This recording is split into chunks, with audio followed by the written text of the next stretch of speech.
Quand on pense au terrorisme, on imagine des mecs en armes sapés comme des ninjas qui coupent des têtes en plein milieu du désert ou qui mitraillent à tout va en criant Allahu Akbar.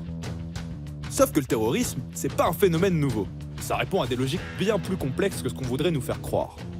Aujourd'hui dans Cassius Bolos, on vous a préparé un épisode explosif pour vous expliquer en 5 minutes c'est quoi le terrorisme et comment on lutte contre.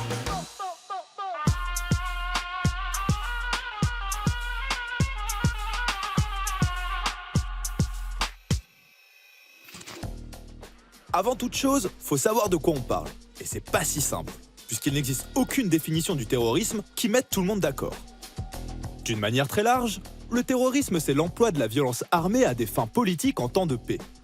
De fait, le terrorisme a pris de nombreuses formes. D'abord, il y a le terrorisme idéologique et révolutionnaire. Son but, c'est le renversement et la destruction de l'ordre établi.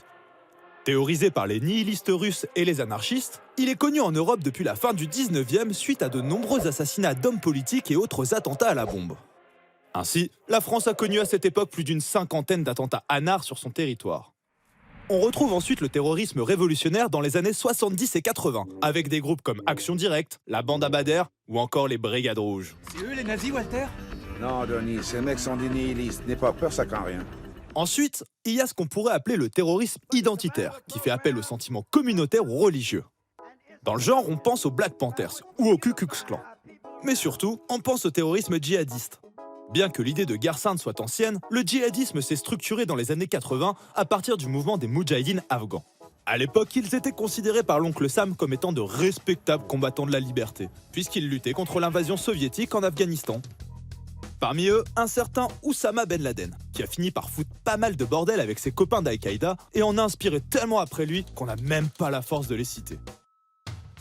Enfin, faut citer le terrorisme indépendantiste, celui qui lutte contre l'occupation étrangère.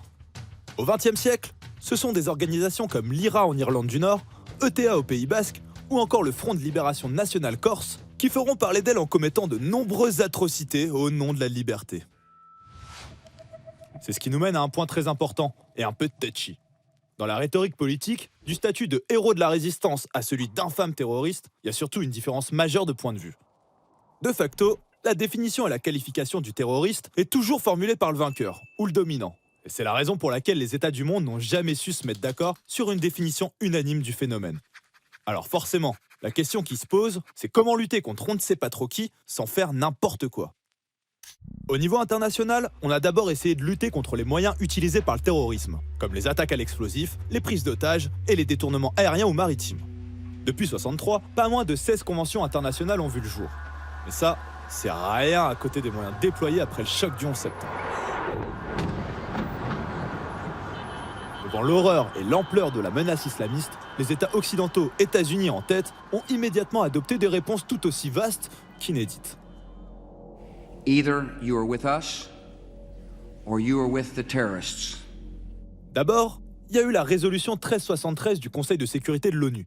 Une mesure obligatoire qui s'assure que tous les États placent la lutte antiterroriste au sommet de leurs priorités. Ensuite, on envahit l'Afghanistan pour défaire le régime taliban qui abritait les camps d'Al-Qaïda. Pour la première fois, la communauté internationale assimile actes terroristes et actes de guerre. De cette manière, on justifie l'emploi de la force armée contre des groupes non étatiques à l'étranger ou les États susceptibles de les soutenir. Et c'est vite parti en vrille. Our war against terror is only beginning. Our enemy is a radical network of terrorists. L'entrée des troupes américaines dans Bagdad, c'est le Every fait government principal. that supports them. Constitute an axis of evil. Le cœur de Bagdad Axis of enflamme evil. ce matin. La guerre contre le terrorisme dans la ligne de mire des Nations Unies. Justement, abordons la question de la légitimité et de la légalité des moyens employés. Statistiquement dans le monde, le terrorisme n'est pas la menace la plus meurtrière. En France, depuis 2000, il y a eu plus de décès liés à des accidents de chasse ou à des accidents de la route qu'aux nombreuses attaques terroristes. Pourtant, on ne déclare pas une guerre internationale contre la conduite en état d'ivresse, ni même contre nos amis les chasseurs. On capte donc que l'importance, la gravité, l'urgence d'une menace est essentiellement définie par le discours de ceux qui nous protègent, et non par des critères objectifs. Lorsque le pouvoir identifie une menace comme un problème de sécurité existentielle, il nous dit « L'existence et les valeurs fondamentales de notre société sont en danger. Il est donc nécessaire de prendre des mesures exceptionnelles et de déroger aux principes habituels pour y faire face. » Grâce à ça, on justifie la promulgation de lois liberticides comme le Patriot Act en 2001, l'intégration de l'état d'urgence dans le droit commun en France, ou l'existence de prisons cheloues comme Guantanamo et d'autres, où les individus soupçonnés de terrorisme sont emprisonnés sans chef d'accusation et sans procès. En général, une bonne partie de la population approuve ce genre de mesures.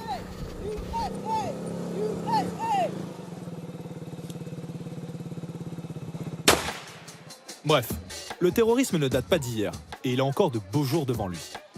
Phénomène multiforme aux contours imprécis et à géométrie variable, le terrorisme est la tactique du faible et la crainte des forts. Avec le risque que des groupuscules mettent un jour la main sur des armes de destruction massive, la difficulté principale de nos démocraties est aujourd'hui de savoir jusqu'où la réponse à la menace peut aller. Malgré l'impérieuse nécessité, il ne faut pas oublier que lutter contre le terrorisme international avec des moyens militaires ou illégaux, c'est faire des victimes collatérales, et ça alimente la cause que l'on combat. En témoigne le bilan désastreux des campagnes d'Afghanistan et d'Irak. Rappelons que c'est le chaos engendré par Bush Jr. qui a permis à l'État islamique de prospérer là-bas quelques années plus tard. Qu'en Afghanistan, les talibans ont repris le contrôle de toute une partie du pays, et qu'au final, ces 20 dernières années, la lutte internationale contre le terrorisme a fait 3 fois plus de morts que le terrorisme lui-même.